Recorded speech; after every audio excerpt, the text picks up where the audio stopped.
جی ہاں بالکل FM 100 آپ کا اپنا ریڈیو اسٹیشن، اور ڈاکٹر صداقت سے بات ہو رہی تھی، اور ابھی ہم نے بات یہ کہی تھی کہ کبھی میڈیا پہ ہم ڈائلاگ کی بات کرتے ہیں، ڈائلاگ سے، افہام و تفہیم سے، گفتگو سے ایک دوسرے کی بات سننا سمجھنا، بجائے ایک دوسرے سے نبردآزماں فزیکلی یا فورس سے نہیں ہونا چاہیے، مگر کئی دفعہ ہمیں یہ نہیں پتہ چلتا کہ سچ کیا ہے جھوٹ کیا ہے.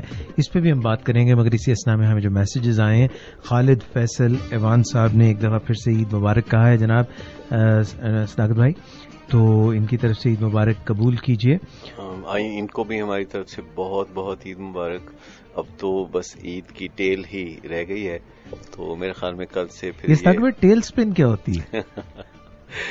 ٹیل سپن بہت بری چیز ہوتی ہے.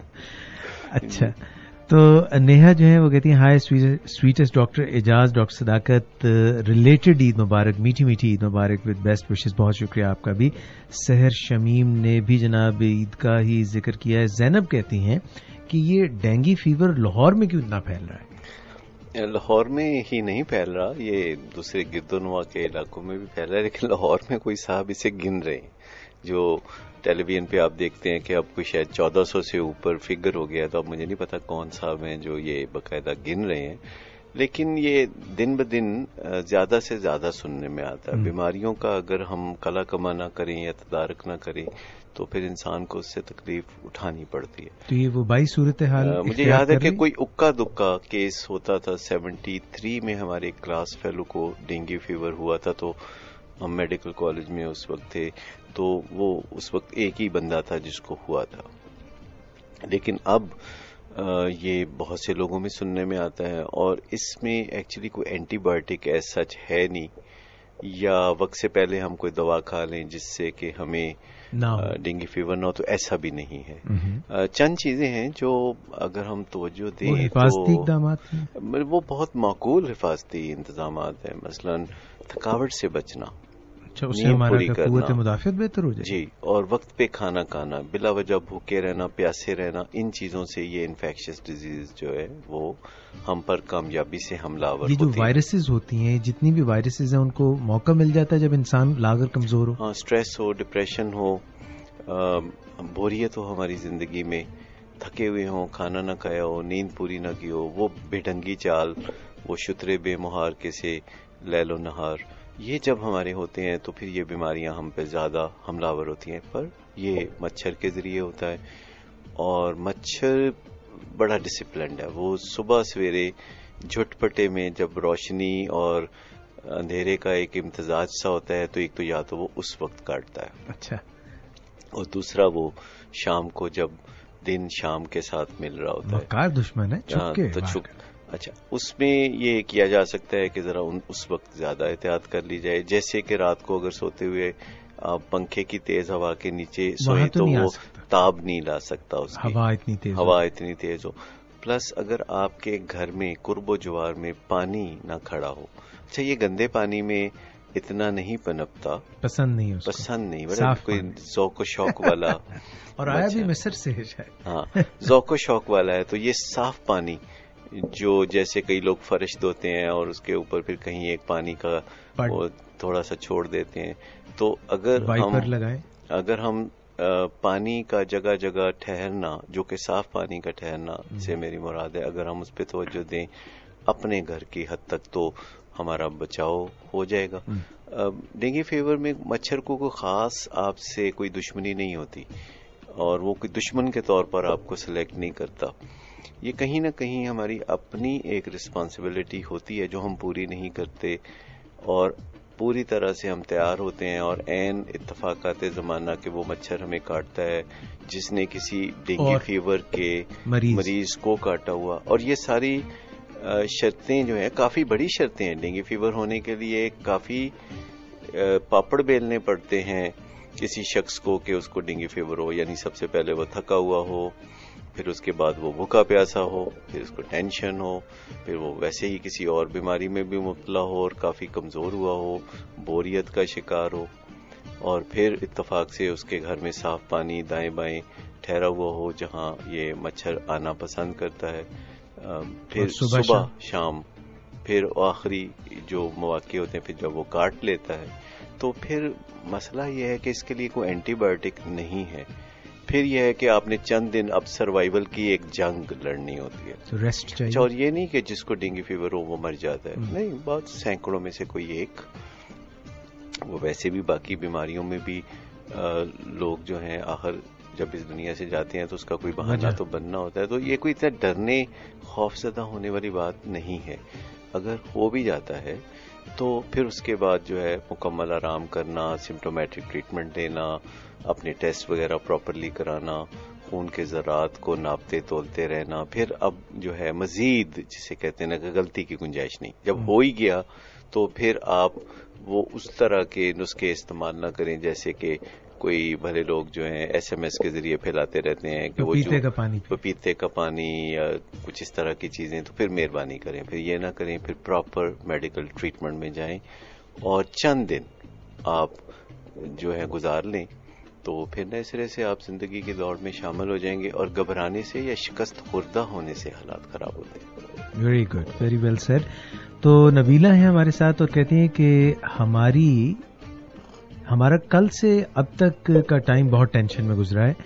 ایک لڑکی اور ایک لڑکا، انہوں نے گھر سے بھاگ کر محبت کی کوئی سٹوری بنائی ہے اپنے طور پر. نوبت خون خرابے تک پہنچ گئی ہے. مجھے ان چیزوں سے نفرت ہے بٹ میرا گھر بھی نہ چاہتے شامل ہو گیا ہے. ہمارے عزیز ہیں، آپ دونوں ریسپیکٹڈ ڈاکٹرز آج کل کے یوتھ کو لو کے بارے میں سمجھائیں کہ یہ لو نہیں ہے. ڈیٹیل میں بتائیں. کبھی اس پہ بہت ڈیٹیل میں بات کریں گے، لیکن یہ مسائل پیش آتے رہتے ہیں. لیکن میں آپ کو بتاؤں کہ جو بہت شادیاں ہوتی ہیں ہمارے معاشرے میں جس میں لڑکی بھی راضی، لڑکا بھی راضی، اس کے ماں باپ بھی راضی، تو ایسی شادیوں میں بھی کامیابی کے امکانات کوئی بہت زیادہ نظر نہیں آتے، کیونکہ لوگوں کو بنیادی طور پر شادی کے ان لوازمات کا یا تقاضوں کا علم ہی نہیں ہوتا جو کسی شادی کو کامیاب بناتے ہیں. لیکن جہاں ان چاروں پارٹیوں میں سے لڑکی لڑکا اور لڑکی کے گھر والے اور لڑکے کے گھر والے کوئی پارٹی راضی نہیں ہوتی تو آپ سمجھ لیں کہ اس شادی میں خجل خواری کے علاوہ اور کچھ ہے نہیں. تو جو یہ ایڈونچر کرتے ہیں گھر سے بھاگ کے تو شادی کر لینا، یہ وہ لوگ ہیں جو جسے ہم کہتے ہیں they don't begin with the end in mind. وہ بس بنا سوچے سمجھے، یہ وہی لوگ ہیں جو سڑک پار کرتے ہوئے نہ دائیں دیکھتے ہیں نہ بائیں دیکھتے ہیں اور کسی گاڑی کی لپیٹ میں آ جاتے ہیں. آپ کو پتا ہے پاکستان میں سب سے زیادہ ٹریفک کے حادثے وہ ہوتے ہیں جو کسی سڑک کراس کرنے والے کو پیش آتے ہیں. یعنی سڑک کراس کرتے ہوئے بھی لوگ اچھی طرح سے نہیں دیکھتے. لوگ بزنس سٹارٹ کرتے ہوئے بھی کوئی فیزیبلٹی اسٹڈی نہیں، کیونکہ نشہ کیا ہوتا ہے انہوں نے، نہیں کوئی نشہ نہیں کیا ہوتا. سڑک پار کرتے ہیں اور ان کا خیال ہوتا ہے کہ کچھ نہیں ہوگا.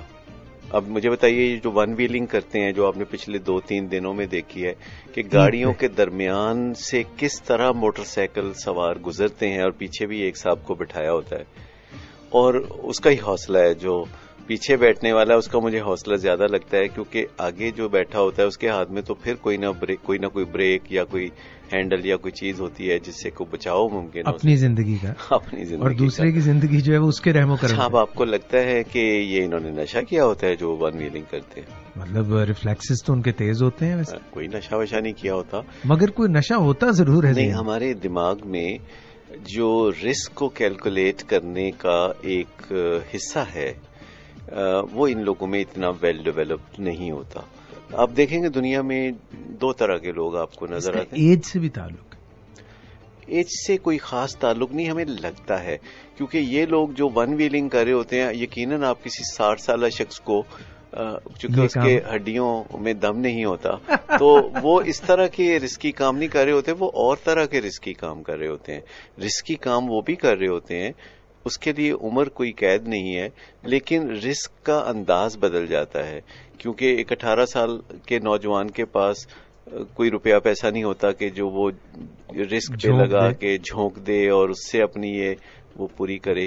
تو یہ جو رسکی کام ایک 18 سال کا لڑکا کرتا ہے تو یہ اس وجہ سے کرتا ہے کہ اس کے دماغ میں جو رسک کو ایویلیویٹ کرنے والا حصہ ہے وہ اتنا ویل ڈیولپ نہیں ہوتا اور ان کو تھوڑے سے علاج کی، تھوڑی سی کاؤنسلنگ کی ضرورت ہوتی ہے، تھوڑے انتظار کی بھی ضرورت ہوتی ہے. تو یہ ان معاملات کو، جیسے گھر سے بھاگ کے یہ شادی کرنا، تو یہ وہ لوگ ہوتے ہیں جو نیکسٹ سٹیپ پہ غور نہیں کرتے، نیکسٹ موو پہ غور نہیں کرتے کہ ہم یہ کریں گے تو آگے ہوگا کیا، پھر اور کریں گے تو آگے ہوگا کیا. پھر وہ جو لوگ اس چیز کو انڈو کرنے کی کوششیں کرتے ہیں تو وہ بھی خون خرابے کی طرف چلے جاتے ہیں، وہ بھی بڑے لڑائیاں اور جھگڑے ہوتے ہیں. تو جہاں بھی لوگوں کے درمیان اتنا ڈفرنس پیدا ہو جاتا ہے تو پھر اس کا کوئی نہ کوئی حل عقل سلیم سے نکالنا ہوتا ہے نا. تو والدین کو بھی چاہیے کہ اگر ان کو کسی ایسی صورتحال کا سامنا ہو تو تبادلہ خیالات کریں، کاؤنسلنگ میں ان کو لائیں. اور یہ ہیں وہ جو مسئلے جس میں تھرڈ پارٹی کی انوالومنٹ سے مسئلے حل ہوتے ہیں، لیکن تھرڈ پارٹی وہ ہونی چاہیے جسے مسئلے حل کرنے کا کوئی تجربہ ہو. تھرڈ پارٹی وہ نہیں ہونی چاہیے جو کہ پارٹیزن ہو جائے، کیونکہ بہت سارے لوگ پارٹیزن ہو جاتے ہیں جس سے کہ وہ ایک طرف ہو جاتے ہیں. جب تھرڈ پارٹی یا جو مڈل پرسن ہے جو صحیح معنوں میں آربیٹریٹر، مگر ایک اور بھی فیکٹر ہے جس پہ آپ اکثر رائے کا اظہار کرتے ہیں کہ جو فیصلہ کرانے والے ہیں وہ دونوں پارٹیز کو کہتے ہیں تم دونوں ٹھیک ہو. یہ تو بدترین چیز ہو سکتی ہے نا، جو لوگ بہت کامنلی کرتے ہیں کہ وہ دو پارٹیوں کے درمیان آ جاتے ہیں، دونوں کو علیحدہ علیحدہ ملتے ہیں اور اس کو کہتے ہیں کہ آپ ٹھیک کہہ رہے ہیں، پھر دوسرے کو ملتے کہتے ہیں آپ بھی ٹھیک کہہ رہے ہیں. تو یہ انڈورسمنٹ دینا، یہ تو میں سمجھتا ہوں کہ تباہ کن ہے. لیکن وہ جان بوجھ کے ایسی چیز نہیں کر رہے ہوتے، وہ اس وجہ سے ایسا کر رہے ہوتے ہیں جنہیں ہم اکمپلسز کہتے ہیں. وہ اس وجہ سے ایسا کہہ رہے ہوتے ہیں کہ وہ ان کو سو کالڈ مروت کی جو بات ہے ان کے لیے اندر اسرٹیونیس نہیں ہوتی. وہ سمجھتے ہیں کہ اگر وہ ڈس ایگری کریں گے کسی سے تو ان کی نظروں میں وہ اچھے نہیں رہیں گے. اور ہماری ایک اپنی بڑی ذاتی سی اندرونی اور رازدارانہ ضرورت یہ ہوتی ہے کہ ہمارا دل چاہتا ہے کہ لوگ ہمیں ہر حالت میں، سبھی لوگ ہر وقت ہمیشہ کے لیے اچھا سمجھیں. یعنی یہ جو ایک پیاس ہے، نہ بجھنے والی پیاس کہ سبھی لوگ مجھے ہر وقت ہمیشہ کے لیے اچھا سمجھیں، یہ بھی ہمیں راہ راست سے بھٹکا دیتی ہے. کبھی نہ کبھی ہمیں یہ رسک بھی لینا ہوتا ہے ایک سچی بات کے لیے. کبھی نہ کبھی ہمیں کھڑے ہو کے بات کرنی پڑتی ہے کہ میرا خیال یہ ہے، باقی آپ خود جیسے بہتر فیصلہ کرنا چاہیں. ہمبلی ہم کہہ سکتے ہیں کہ میں آپ سے ایگری نہیں کرتا، لیکن اس میں کوئی ناراضگی کی بات نہیں ہے، آپ جیسا طرز عمل چاہیں اپنا اختیار کر سکتے ہیں. لیکن ذہن میں رکھیے گا کہ میں نے جو رائے دی تھی وہ اس کے برعکس تھی. ہم اپنی رائے پہ انسسٹ نہیں کر سکتے کیونکہ اس صورت میں کبھی نہ کبھی ہمیں زہر کا پیالہ پینا پڑ جاتا ہے. ڈاکٹر بھائی، یہ جو آپ نے بات کی ہے اس پہ ہم تھوڑی سی بات کرنا چاہیں گے، کیونکہ ملکی سطح پر ہم نے ابھی پچھلے دنوں میں دیکھا کہ جب ہم رائے کا اظہار برملا کرتے ہیں اور جس کو ہم سچ سمجھتے ہیں ہم وہ کہہ دیتے ہیں، اور کئی دفعہ وہ جو ایک عام اوپینین ہوتی ہے اس کے خلاف جاری ہوتی ہے اور پھر اس کی پرائس ہمیں کئی دفعہ پے کرنی پڑتی ہے.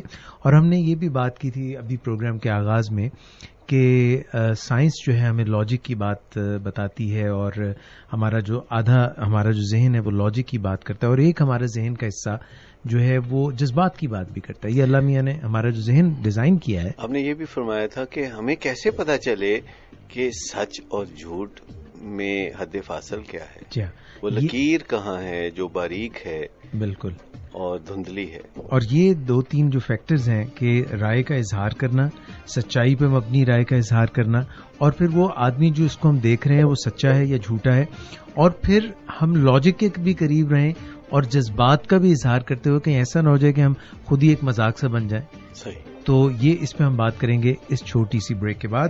سنتے رہیے، ہے آپ کا اپنا ریڈیو اسٹیشن FM 100. میرے ساتھ تشریف رکھتے ہیں ڈاکٹر صداقت علی اور میں ہوں آپ کی خدمت میں حاضر ڈاکٹر اعجاز قریشی. پروگرام FM 100 پہ ہر ہفتے کی دوپہر کو 3 سے 5 بجے، what's app on the weekend.